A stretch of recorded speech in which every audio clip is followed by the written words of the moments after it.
they called the colony useless. Then humans rose from ashes to bend aliens. Before you meet the invaders, like if you know underdogs, rewrite the story. Enjoy the story. Kaelthar, the dead land where hope goes to die. Red winds howl across endless dunes carrying whispers of failed civilizations. Twin suns hang like bleeding eyes in a copper sky, watching over a world that should not sustain life. Yet there they stood. Sarah Reed wiped dust from cracked goggles, tangled hair whipping in the storm. Behind her, the human colony huddled like wounded prey scrap metal shanties cobbled from dead starships held together by desperation. "Look at them," Commander Kavax's voice rumbled like grinding stone obsidian scales catching harsh light. The Zorak leader's yellow eyes burned with contempt. "Vermin from a backwater world thinking they can claim what belongs to the strong." 43 humans. 43 souls from dying earth scratching existence from barren rock. His claws drummed against his mount's armored hide, calculating their extermination. Among the Veyra delegation, crystalline light shimmered with curiosity. Illyra's luminescent form pulsed with questions as she observed the impossible life where there should be none. How do they survive in this wasteland? Illyra's voice chimed like distant bells. Kavax's laugh was harsh as breaking glass. They don't. They merely delay inevitable failure. Sarah's weathered hand rested on the makeshift communication console intercepting alien transmissions with equipment that shouldn't work, but somehow did. Her jaw tightened as she decoded Kavax's words. "Dr. Voss, how long do we have?" Helen Voss looked up from calculations, silver hair, catching light from improvised power cells. "Maybe 36 hours before they move." 36 hours to prove Earth's children were more than cosmic debris. 36 hours to show the galaxy that survival skills weren't just about lasting, they were about becoming something greater. Kavax leaned forward, studying the human settlement. "Signal assault platforms. We eliminate these weeds before they spread weakness." But Illyra's form pulsed with doubt. She had witnessed 17 civilizations fall. None had lasted solar cycles on Kaelthar. Yet these humans had been here 3 full rotations, somehow thriving. "Perhaps we should observe longer." Illyra's voice carried caution. Understanding how they persist could prove valuable. Kavax sneered. "Let them struggle longer. Their failure will be sweeter for the delay." Dawn broke like shattered amber as Kavax's war machines descended. Ground trembled beneath mechanical claws as dozen Zorak hover tanks carved through morning air plasma cannons charging. Sarah stood atop the colony's watchtower, reinforced scrap and hope watching death approach. Around her, colonists moved with practiced efficiency. No panic. Just quiet determination of people who had lost everything and found something worth protecting. "We're not here to be heroes," she called down. "We're here to survive." 12-year-old Ethan Carter crouched behind salvaged hull plating. Small hands steady on the detonator Dr. Voss had taught him to use. His parents had died in the journey from Earth, but the colony had become his family. The first plasma blast vaporized a storage shed in superheated light, but where Kavax expected chaos, he found organized resistance. "Pattern 7. They're coming low on the left flank." Sarah's voice crackled over improvised comms. Humans scattered like windblown seeds, each moving to predetermined positions with military precision. Not soldiers, farmers, engineers, teachers, children. People who should have broken under superior firepower. Instead, they adapted. As Kavax's lead hover tank swept over open ground, Sarah triggered her trap. Surface collapsed, revealing an excavated pit lined with sharpened scrap. The war machine plunged 20 feet down, anti-grav systems screaming against Kaelthar's gravity. Kavax's roar echoed across battlefield as his assault vehicle became trapped weapons, unable to target humans raining explosives down. "Impossible. They're primitives," Illyra watched the tactical response with growing fascination. Every movement showed intelligence that defied their primitive appearance. "They don't just run," she observed. "They think. They plan. They fight." Grax Kavax's second-in-command shifted uncomfortably. "Their tactics are unusual. They're rats. Clever rats, but rats nonetheless." As Zorak forces regrouped, colony leadership gathered in their command center. Dr. Voss spread tactical readouts across a table made from crashed shuttle hull. "We can't keep this up indefinitely," she warned. "Maybe 2 more engagements before we're throwing rocks." "Then we throw rocks," Sarah replied, green eyes blazing. "We didn't come this far to surrender to the first bully." Ethan looked up from sorting components. "Dad used to say survival skills weren't about being strongest. They were about being smartest and most stubborn." Night fell like a curtain of stars. In the Zorak camp, Kavax paced like a caged predator. Every instinct screamed this should have been finished. In the human colony, Sarah stood watch breath, visible in cold desert air. Tomorrow would bring another test, another chance to prove Earth's children were more than cosmic accidents. They had learned something their destroyers hadn't grasped. Sometimes greatest strength came not from power but from having nothing left to lose. Second dawn brought no mercy. Kavax's forces had tripled overnight. War machines bristled with enough firepower to glass a moon focused on 43 humans who refused to accept their cosmic place. Sarah surveyed the approaching army through salvaged scope, calculating odds that made her stomach clench. But her hands remained steady. "They want to make an example of us," she announced. "Show the galaxy what happens to species that dare dream beyond designated limits." Dr. Voss activated the defense grid, improvised sensors, and hidden weapons that turned every building into a potential asset. Future tech had taught them sophisticated weapons meant nothing if you couldn't adapt them to impossible circumstances. "Let them come," Helen said. "We'll show them how Earth's children welcome uninvited guests." Beneath Kaelthar's surface lay a warren of tunnels the humans had carved during preparation. Not hiding places, but tactical positions that turned the settlement into a 3-dimensional battlefield. Ethan Carter knew those tunnels better than anyone. As enemy forces advanced, he slipped through passages adults couldn't navigate, carrying messages with dedication of a soldier twice his age. "North tunnel secure," he whispered into comm. "They're walking right into Section 7. "Outstanding work, Ethan," Sarah's voice crackled back. "Take position and wait for signal." Kavax's ground forces expected cornered prey. Instead, they encountered humans who had turned desperation into weapon. First Squad found themselves in an empty courtyard.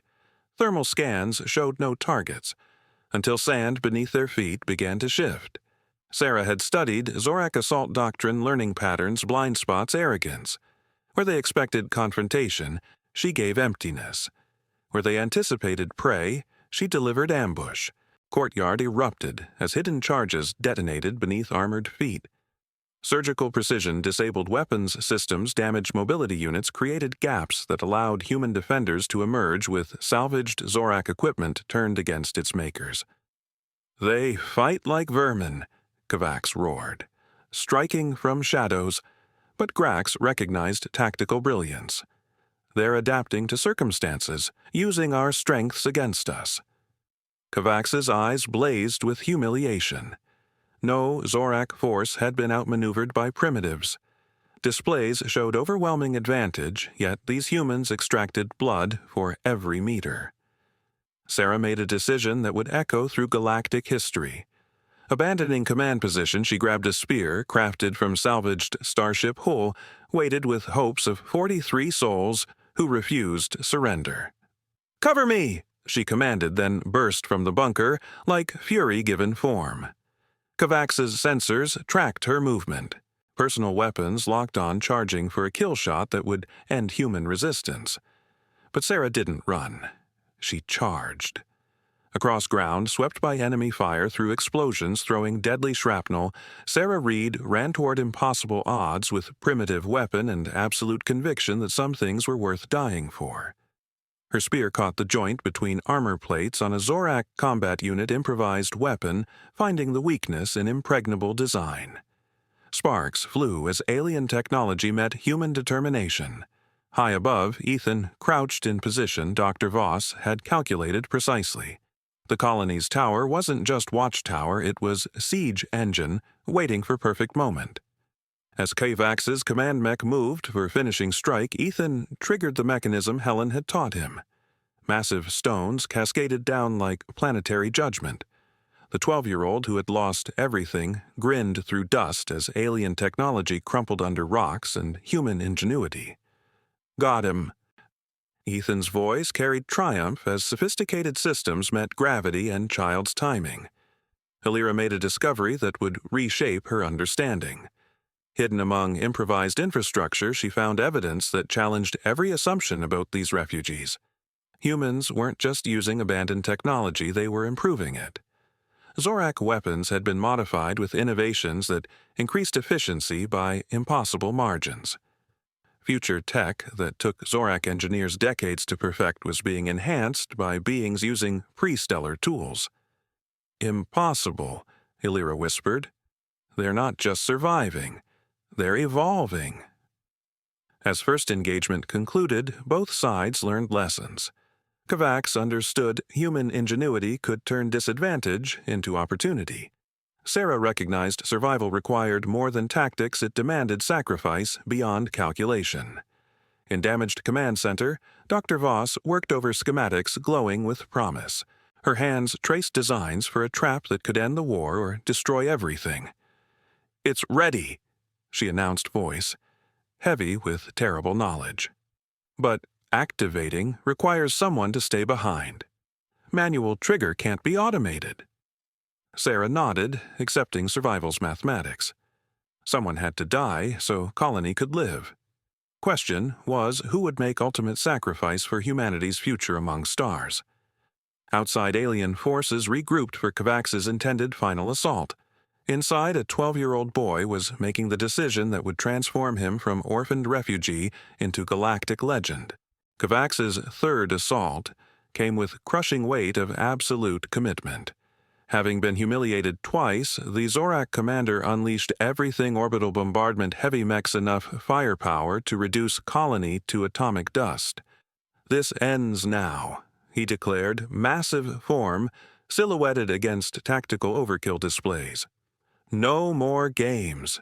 We finish this with overwhelming force." In colony's depths, Dr. Voss put finishing touches on humanity's final gambit, a trap that would save them all or ensure their sacrifice meant something.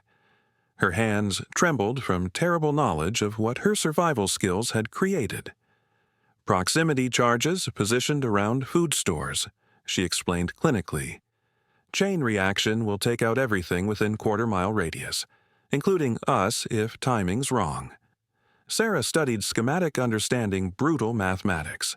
Explosion would cripple Kavax's forces, but someone had to activate manual trigger from inside blast zone. Someone had to choose death so others could live. In tunnels beneath colony, Ethan Carter made discovery that changed everything. His exploration revealed what adults hadn't told him: manual trigger was positioned in chamber with no escape route. Whoever activated the trap would die in explosion. 12-year-old boy sat in darkness, processing knowledge with maturity forced by loss. Parents were gone, claimed by void between stars. Colony had become family-desperate refugees, his brothers and sisters in defiance against universe determined to erase them. Above, he heard thunder of approaching war machines, felt ground shake as alien technology prepared to extinguish last flame of human hope.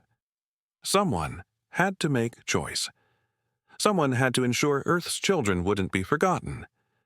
Ethan Carter made his decision with clarity of absolute purpose. As Kavax's forces breached outer perimeter, Ethan moved through tunnel network with silent determination.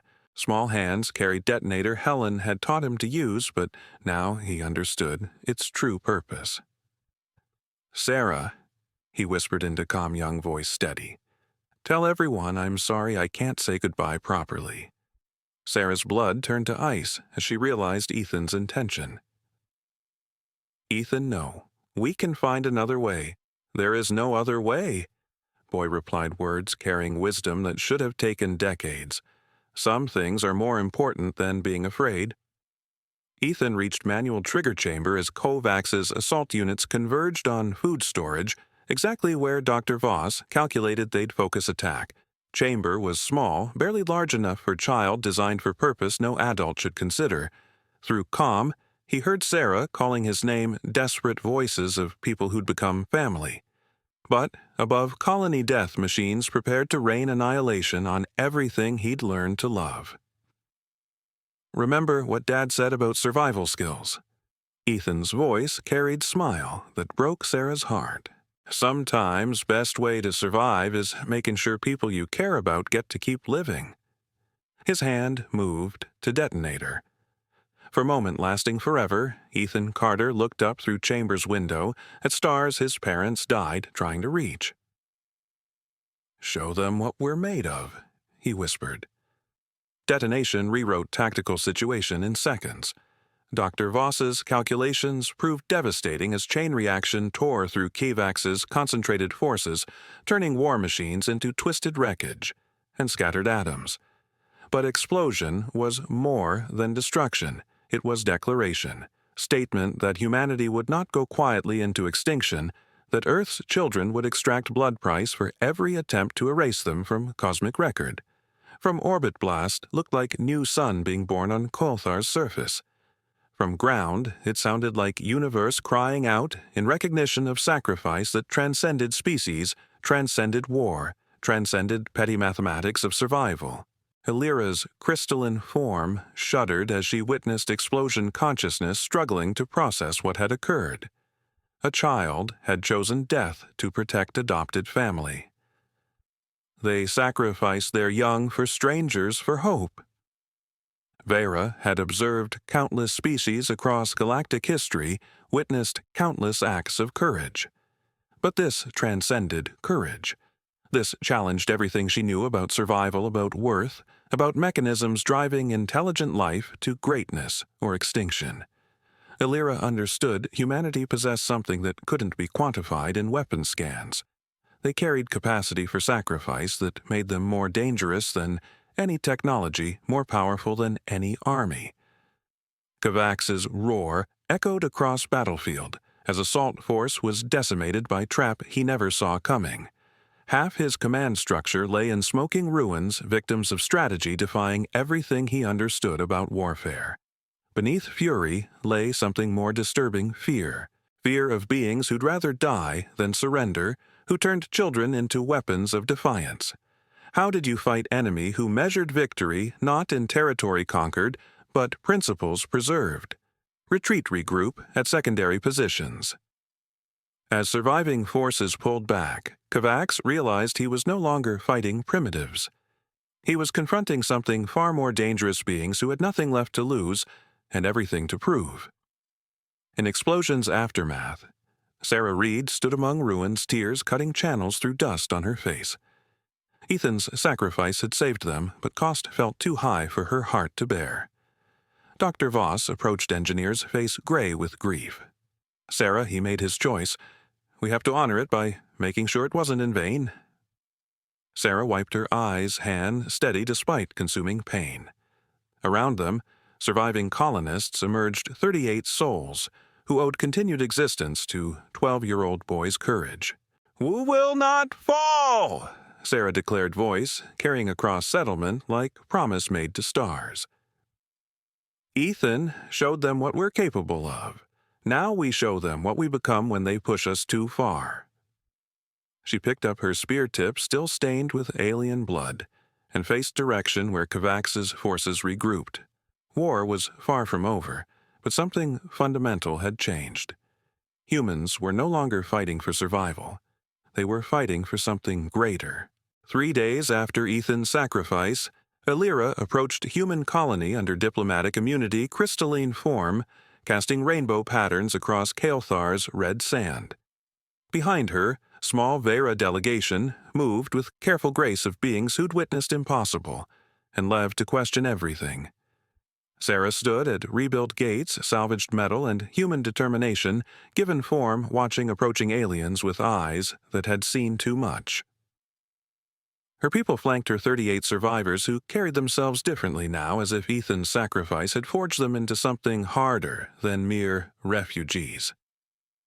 "They want to talk," Dr. Voss observed, studying displays showing Veyra ships maintaining respectful distance. Never seen them initiate contact with species they considered inferior. Sarah's grip tightened on her salvaged weapon, no longer just spear but symbol of human defiance that had tasted alien blood. "Let's hear what they have to say." Halira's musical voice carried across space between species as she addressed Sarah directly, gesture, violating every Veyra protocol regarding primitive civilizations. Sarah read of Earth. She began crystalline form, pulsing with colors indicating deep respect. "I witnessed your child's sacrifice. I witnessed your people's defiance. I come seeking understanding of what drives beings to choose death over surrender." Sarah studied the alien envoy, weighing words against actions, searching for deception. Instead, she found something unexpected, genuine curiosity mixed with what might have been admiration. "Ethan wasn't just my people's child," Sarah replied, voice carrying weight of loss and pride. "He was our future, and he chose to protect that future rather than preserve himself. That's what humans do when everything we love is threatened." Veyra delegation exchanged pulses of light speaking volumes about internal debate. Halira stepped closer, radiant form, dimming to less intimidating levels, gesture of vulnerability shocking her companions. "Your species confounds us," she admitted. "Our projections indicated certain extinction within solar cycles. Instead, you've turned disadvantage into strength, isolation into fortress, desperation into weapon." How Dr. Voss stepped forward, elderly frame, carrying weight of secrets that had shaped humanity's path. In weathered hands, she held data crystal, pulsing with information capable of rewriting galactic understanding of human potential. "Because we were chosen," Helen said, voice carrying decades of guarded knowledge. "Not by fate, but by necessity. Earth didn't send random refugees to Kaelthar. We sent survivors of humanity's greatest challenge." Sarah's eyes widened as puzzle pieces began falling into place. Halira's form blazed with interest as Dr. Voss activated crystal-projecting holographic records telling story none expected. Images filled air between human and alien massive volcanic eruptions covering Earth's surface in ash, electromagnetic storms, disabling global communications, tsunami waves, rewriting coastlines. Through it all, humans adapting, surviving, thriving in conditions that should have ended civilization. Colony wasn't established as exploration. Helen continued, revelation reshaping everything. We were Earth's survival experiment. 43 individuals chosen from populations that had already proven ability to thrive in impossible conditions. We represent humanity's ultimate expression of survival skills, not our species' average, but its absolute apex. Veyra Envoy's form pulsed with cascades indicating profound upheaval. Her species had observed thousands of civilizations categorizing by technological achievement, military capability, cultural complexity. But they'd never encountered beings deliberately selected for ability to transform catastrophe into opportunity.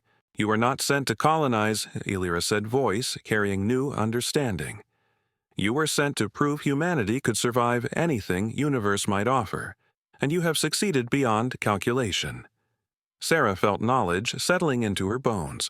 They weren't just refugees, they were proof of concept living demonstration that Earth's children could thrive anywhere under any conditions against any odds.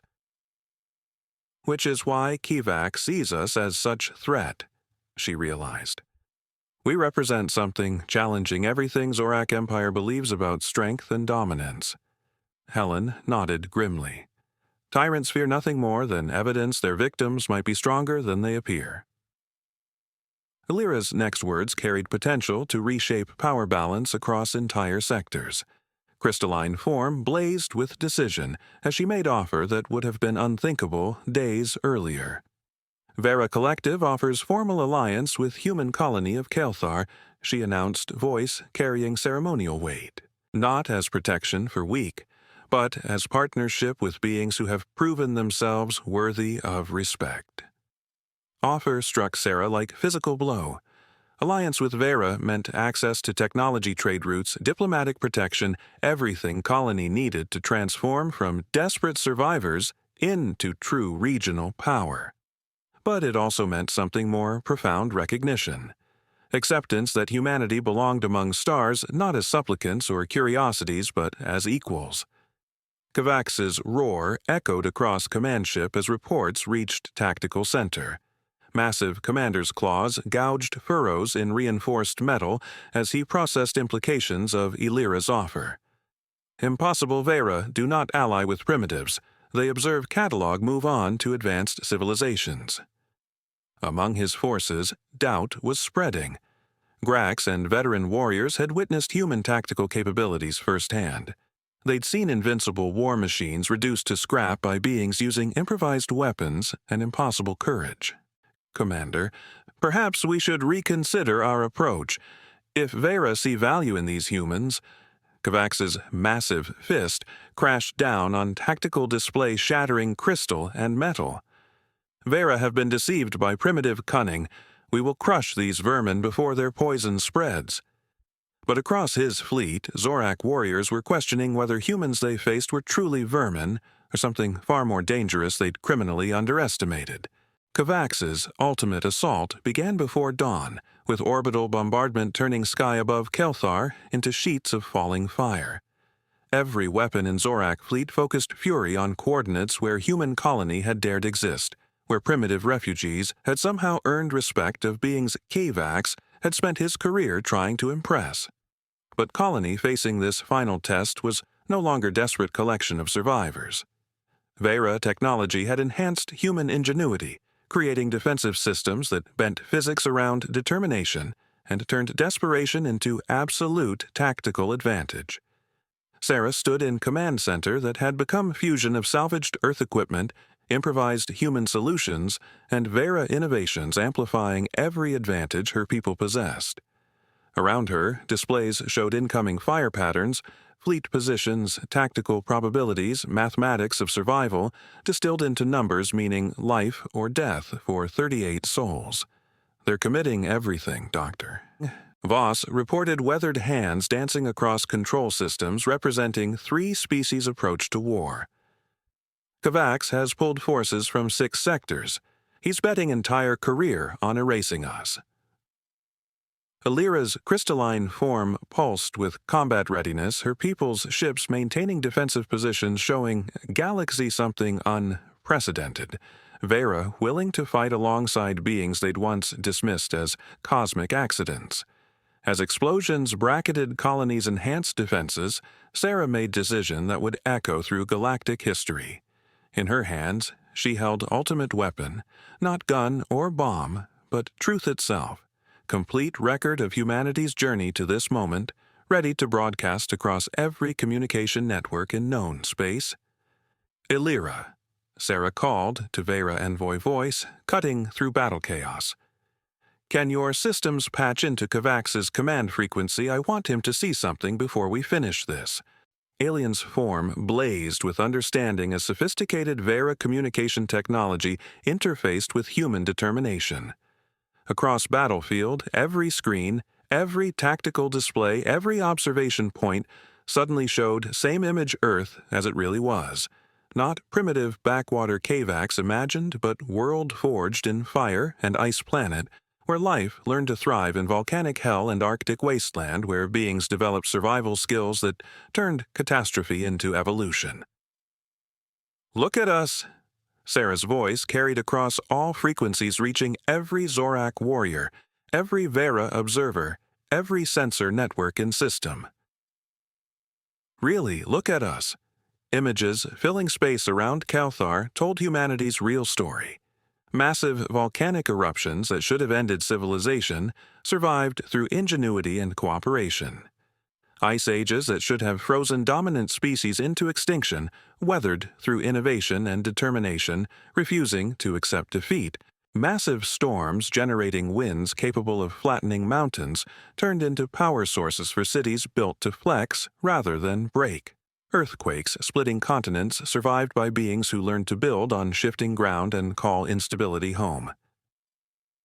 "We don't just survive," Sarah declared, words echoing across star systems as truth of human resilience rewrote galactic understanding. "We adapt, we improve, we turn every challenge into stepping stone toward something greater." Holographic record showed humans building cities in active volcanic zones, establishing communities on shifting ice flows, creating civilization where existence itself should have been impossible. Through it all, constant theme of beings refusing limitations imposed by physics, chemistry, or cosmic indifference. In Command Center, Kavax stared at images with growing horror. These weren't primitives, they were beings forged by conditions that would have broken Zorak Empire at its height. Living weapons disguised as refugees, shaped by evolutionary pressures making his warriors look soft and pampered. "Monsters!" he whispered, massive form trembling with recognition of what he'd tried to destroy.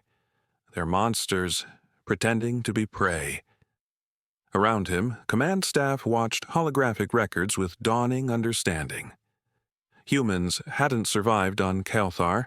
Despite primitive technology, they'd thrived. Because their entire evolutionary history was masterclass in turning disadvantage into strength, Grax found his voice. "Commander, perhaps we should reconsider." "Never." Kavax's roar shattered display screens as rage consumed last vestiges of tactical reasoning. "I will not be humiliated by vermin. I will not allow these creatures to poison Galaxy." But across his fleet, Zorak warriors were understanding they weren't fighting primitives. They were confronting beings forged in furnaces that would have melted Zorak steel. Ultimate engagement that followed rewrote tactical manuals across known space. Human ingenuity supported by Veyra technology created defensive systems turning every incoming attack into energy for counterstrikes. Kavax's overwhelming numerical advantage meant nothing against beings who'd learned to make every resource count triple. Sarah led from Frontline's improvised spear enhanced with Veyra crystalline technology making it capable of cutting through armor plating like tissue. Behind her, colonists moved with precision of beings who'd spent months learning to turn every grain of sand, every scrap of metal, every breath of air into weapon. Alira's forces provided strategic support, advanced sensors, and tactical computers amplifying human combat instincts refined through generations of surviving impossible conditions. But real power came from something no computer could quantify: absolute refusal of Earth's children to accept defeat. War's climax came when Kavax himself entered battlefield massive combat suit bristling with enough firepower to level city. He'd abandoned tactical pretense driven by personal fury and desperate need to prove primitive beings could not humiliate Zorak Empire. "Come out and face me," he roared, amplified voice carrying across settlement. "Let me show Galaxy what happens to vermin who forget their place." Sarah emerged from Colony's defenses carrying only enhanced spear and absolute conviction that some things were worth more than survival. Behind her, 37 voices called her name, not ordering retreat but offering support, willing to follow her into impossible odds. Duel that followed lasted exactly 47 seconds. Kavax had superior strength advanced armor weapons that could vaporize targets at molecular level. But Sarah had something more valuable: accumulated wisdom of species that had spent evolutionary history learning how to kill things bigger, stronger, and better armed. Her spear found joint between helmet and gorget weakness, invisible to sensors but obvious to beings who'd spent millennia hunting creatures that could crush them without effort. Massive Zorak commander fell to his knees, combat suit systems failing as human precision met alien arrogance. You are monsters!" Kavax gasped, yellow eyes dimming as life bled away onto red sand. Sarah stood over fallen tyrant weapons, steady in hands that had learned to kill when necessary, but never to enjoy it. "No," she replied softly. "We're just really, really good at surviving." As Kavax's fleet withdrew in disorder, leaderless, demoralized, finally understanding what they'd attempted to destroy human colony, stood victorious on ground written off as worthless. But victory meant something far more significant than military success. They'd proven Earth's children belonged among stars not as supplicants or curiosities, but as equals to any species that might challenge them. They'd demonstrated humanity's greatest strength wasn't technology or weapons, but absolute refusal to accept limitations imposed by others. Illyra approached Sarah in battle's aftermath, crystalline form, pulsing with colors indicating profound respect and something approaching awe. "Your species will be remembered," she said, musical voice carrying weight of prophecy. "Not as conquerors or destroyers, but as beings who proved strength comes not from power, but from courage, to keep standing when everything tries to knock you down." Sarah nodded, eyes moving to Memorial Stone where Ethan Carter's name had been carved alongside simple words. "He showed us how to be human." War was over, but legend was just beginning. 6 months after Kavax's defeat, human colony on Kaelthar bore no resemblance to desperate refuge that had once huddled among scrap metal and hope. Veyra construction technology had fused with human ingenuity to create something unprecedented settlement that looked like it had grown from planet's red soil, natural and permanent as mountains themselves. Sarah stood atop central spire of what was now called New Terra, watching ships from 17 different species approach with trade goods, diplomatic missions, asylum requests. Galaxy had learned humans weren't going anywhere, and more importantly, that other beings might benefit from kind of survival skills that had turned cast-offs into legends.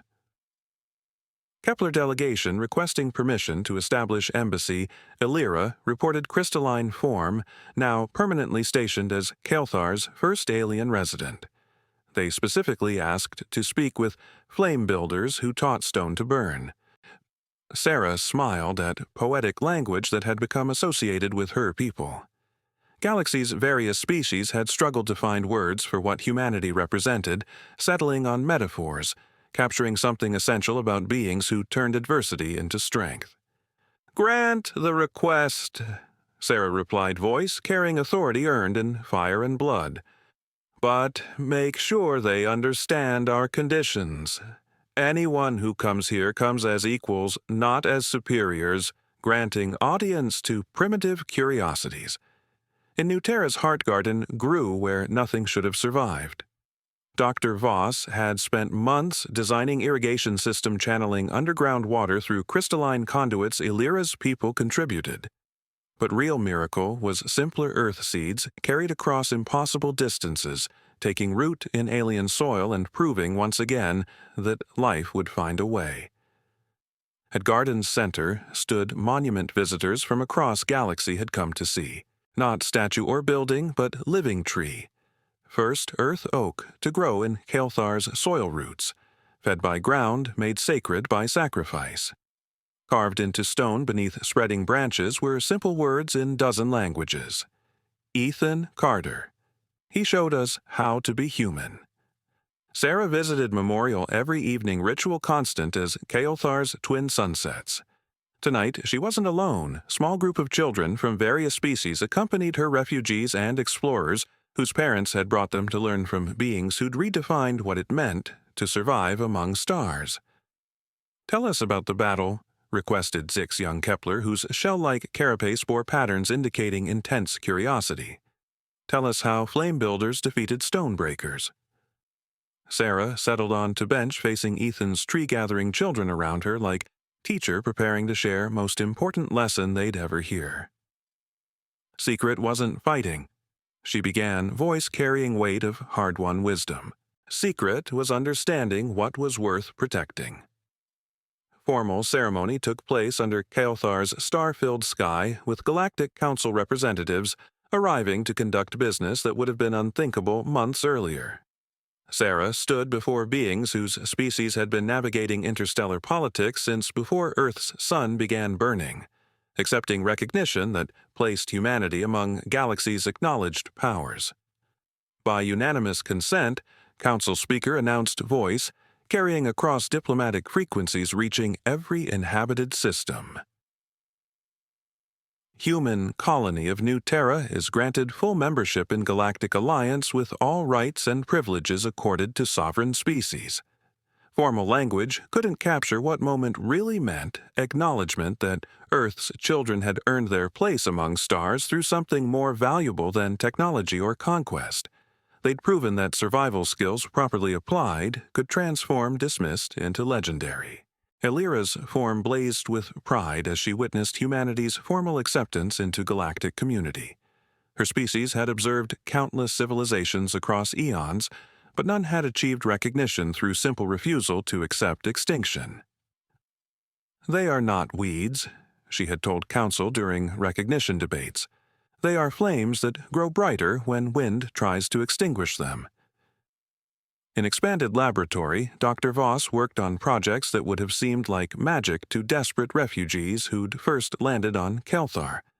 Veyra technology had amplified her engineering expertise, creating innovations, pushing boundaries of what future tech could accomplish when guided by human practical experience.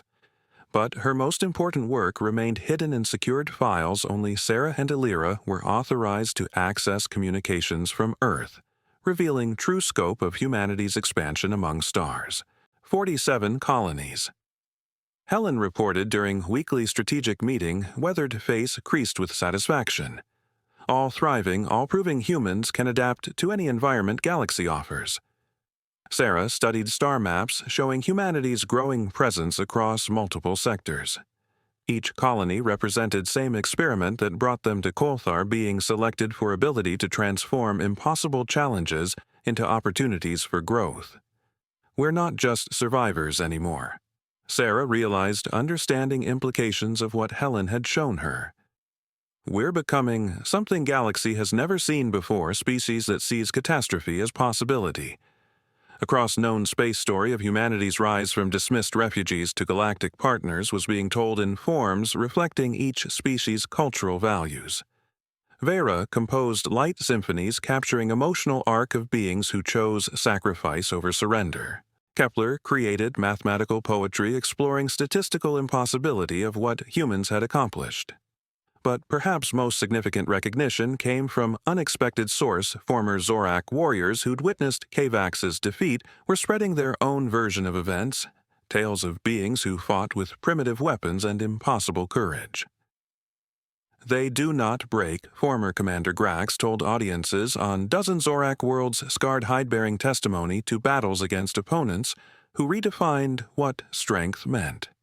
Strike them down and they rise. Corner them, and they become more dangerous. Dismiss them as weak, and they will show you power beyond comprehension. Alert came during Kaelthar's third sunset, when both suns painted sky in shades of gold and crimson, reminding Sarah of Earth's distant beauty. She stood in New Terra's observatory, watching long-range sensors track something that shouldn't exist, artificial signals originating from void between galactic arms where stellar cartographers insisted only emptiness lay. Dr. Voss hunched over diagnostic equipment, merging human engineering with Veyra enhancements, weathered fingers dancing across controls, reading signatures in space-time itself. Readings defied everything they thought they knew about Galaxy's structure, suggesting intelligence, where physics insisted life was impossible. "Transmission patterns are complex?" Helen reported, voice carrying excitement mixed with caution, born from hard experience. "Mathematical progressions, harmonic sequences, definitely. Artificial, definitely intelligent." Elira's crystalline form pulsed with colors indicating fascination and growing concern. Her species had explored Galaxy for eons, mapping every system, cataloging every civilization. But these signals originated from regions their most advanced surveys had declared forever empty. Unknown civilization. Sarah asked, studying readouts, painting pictures of mystery and mathematical precision. Unknown everything, Helen corrected. Source is moving, but not following any orbital mechanics we recognize, as if something is traveling through spaces that shouldn't permit travel. As data flowed across enhanced sensors, Sarah began understanding that humanity's struggle on Kaelthar might be part of something much larger than territorial disputes or species recognition. Signals weren't random, they showed patterns suggesting observation analysis, perhaps even evaluation. Illyra, how long has your species been exploring this galaxy? How complete are your stellar charts? Alien's radiant form, dimmed with what Sarah had learned, indicated deep thought. 17,000 of your years, Illyra replied. We have mapped every system, every habitable world, every trace of intelligent development. Galaxy holds no secrets from Veyra observation. Apparently it does, Sarah said quietly, watching as mysterious signals continued impossible broadcast from region's official charts marked as lifeless void. Dr. Voss looked up from analysis expression carrying weight of implications that could reshape everything they thought they knew about their place in cosmic order. Sarah, these signals, they're not coming from empty space. They're coming from something that's been watching us. Watching all of us. Sarah stood at crossroads of decision that could define humanity's future among stars. Safe choice was to report discovery to galactic authorities, let established powers investigate mysterious signals with resources and experience people couldn't match. Human choice was something entirely different. Dr. Voss, Sarah said, voice carrying same determination that had transformed desperate refugees into galactic legends. How long would it take to modify our fastest ship for deep void exploration? Helen's eyes lit with understanding. Of course, Sarah would want to investigate personally. That was what humans did when faced with unknown. They adapted their survival skills to meet new challenges, turned mystery into opportunity. With Veyra enhancements and modifications I've been developing, 3 weeks, maybe 4.